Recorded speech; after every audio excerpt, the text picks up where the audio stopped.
मगर मरने से यदि नरक में जाता है प्राणी तो मैं मगर मरूंगा।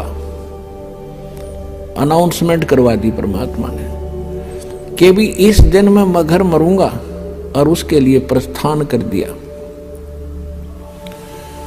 120 वर्ष की आयु थी परमात्मा की उस समय, 120 वर्ष। और 120 वर्ष की आयु में 200 किलोमीटर पैदल चल कर गए।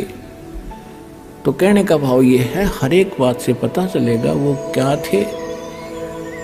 तो जब उन्होंने ये पता लगा, बिजली खां पठान को पता लगा कि गुरुजी यहाँ आ रहे हैं और यहाँ अपना शरीर छोड़ेंगे, और उधर से वीरदेव सिंह बघेल काशी नरेश को पता चला कि गुरुजी वहाँ जा रहे हैं अपना अंतिम सफर करने के लिए इस शरीर का, यानी वहाँ शरीर छोड़ेंगे।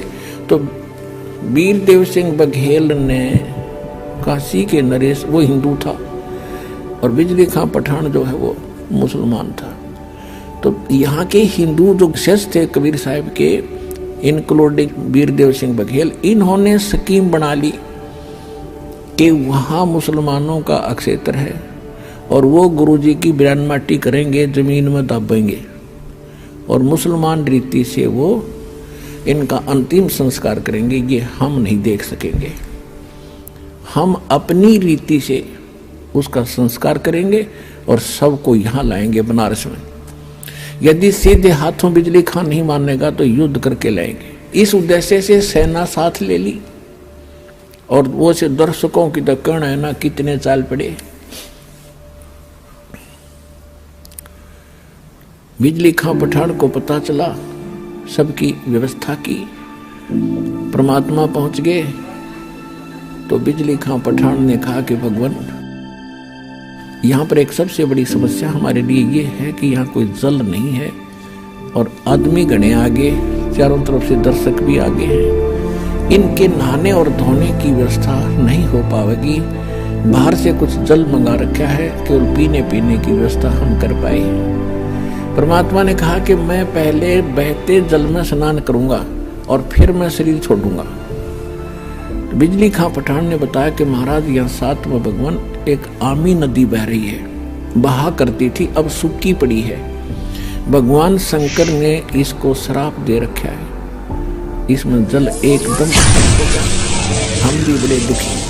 तो परमात्मा ने कहा कि चलो मैं चलता हूँ, दिखाओ मुझे कहाँ है। जिस स्थान पर परमात्मा ने शरीर छोड़ने का निर्णय किया था, उससे 400, 200 फुट, 300, 400 फुट की दूरी पर वो दरिया खाली पड़ी थी। तो परमात्मा वहाँ चले, साथ में सब दर्शक, और कबीर साहब वहाँ देखकर किनारे पर खड़े हो गए। खड़ा होकर के ऐसे इशारा कर दिया जैसे ट्रैफिक का सिपाही ऐसे हाथ कर देता और सारी ट्रैफिक भाग लेती है। परमात्मा ने ऐसे इशारा किया था, और काफी दूरी पर उस दरिया में एक ऐसा धमाका हुआ जैसे पत्थर फटा हो, कोई बम फटा हो, और एकदम पानी का फुहारा निकला और पूरी दरिया भर के और बहने लगी। ऐसा निर्मल जल सतलोक से भेजा भगवान ने। वो तो बहाना था, खुड़के दुड़के जाते। तो फिर सब ने स्नान किया और नहाए धोए। परमात्मा ने कहा कि भाई बिजली खां पठान, एक चादर नीचे बिछाओ, इस पर लेटूंगा, एक चादर में ऊपर ओढ़ूंगा। तो परमात्मा के लिए एक चादर बिछा दी, उसके ऊपर सुगंधित फूल डाल दिए 1-1 इंच मोटे, कि गुरु जी इस पर लेटेंगे। तब परमेश्वर ने पूछा कि बिजली खां पठान, कि बिजली खां पठान मुसलमान भी अपनी सेना लाकर खड़ी कर रहने 100 फुट की दूरी पे, और वीरदेव सिंह बघेल काशी का हिंदू राजा, वो भी 100 फुट दूसरी साइड में पूरी सेना की सतर्क खड़ी, अपने हथियार में जकड़े हुए, और दर्शक बीच में बैठे। परमात्मा ने पूछा, दोनों बिजली खां पठान और वीरदेव सिंह बघेल सामने खड़े आपस में गुरु जी के पास में। परमात्मा ने उनकी तरफ नजर करके कहा कि भाई, ये सेना किस लिए लाए हो तुम दोनों? दोनों शर्मा के नीचे को गर्दन कर ली, बोले नहीं। तो दूसरे लोग होते हैं हिंदू मुसलमान, तो मुसलमान कहने लगे जी आपकी मृत्यु के उपरांत हम आपके शव का अंतिम संस्कार मुसलमान रीति से करेंगे, अगर ये हिंदू नहीं मानेंगे तो हम इनके साथ युद्ध करेंगे। हिंदू कहने लगे हम इनको मुसलमान रीति से ये अंतिम संस्कार आपका नहीं करने देंगे, और ये नहीं मानेंगे तो सेना इसीलिए ला रखी है कि हम युद्ध करके जबरदस्ती ले जाएंगे। पुणात्माओं, उस समय भविष्य वक्ताओं ने ये भविष्यवाणी कर रखी थी कि इस वर्ष में एक भयंकर ग्रह युद्ध छिड़ेगा और बहुत जनहानि होगी। अब परमात्मा ने वो कहर टालना था। यदि मालिक समर्थ ना होते तो लड़का मर जाते, हिंदू और मुसलमान कत्लेआम हो जाता। परमात्मा ने कहा कि खबरदार, जब तुमने जरा सा भी झगड़ा किया, जब तुमने झगड़ा किया, दोनों को 3 तलाक, हिंदू और मुसलमानों को 3 तलाक मेरा।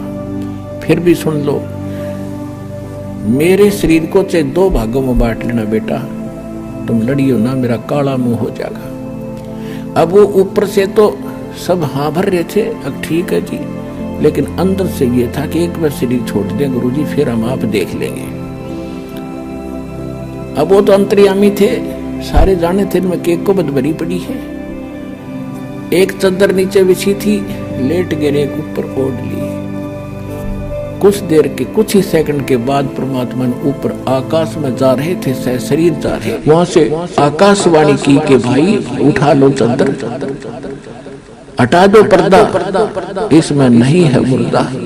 इतनी जोर की आवाज आई, गुरुजी की आवाज, ऊपर देखा सबने कि परमात्मा तो वो जा रहे हैं, वो जा रहे हैं, कितना तेज शरीर है उनका। और चद्दर उठा कर देखा, जो शरीर था उतने सुगंधित फूल बन गए उस मालिक के पूरी, वो तो मालिक लीला थी, सह शरीर चले गए। अपने आत्माओं, कहा तो वह कत्लेआम होना था, और कहा वो हिंदू और मुसलमान एक दूसरे से नो लिपट कर रो रहे हैं, जैसे किसी की माँ मर जा और पिता मर जा, इकट्ठे दोनों ऐसे रो रहे थे, बिलख बिलख के, और पछता रहे थे अपने उस अज्ञान सोच को, रो रहे थे कि हम पहचान नहीं सके तो खुद अल्लाह आए थे। रो रहे थे बुरी तरह कि हमने बहुत बुरा किया, हमने कभी सुख, अंतिम समय में भी सुख ना दिया अपने मालिक को, अंत में भी उनको इतना तंग कर दिया।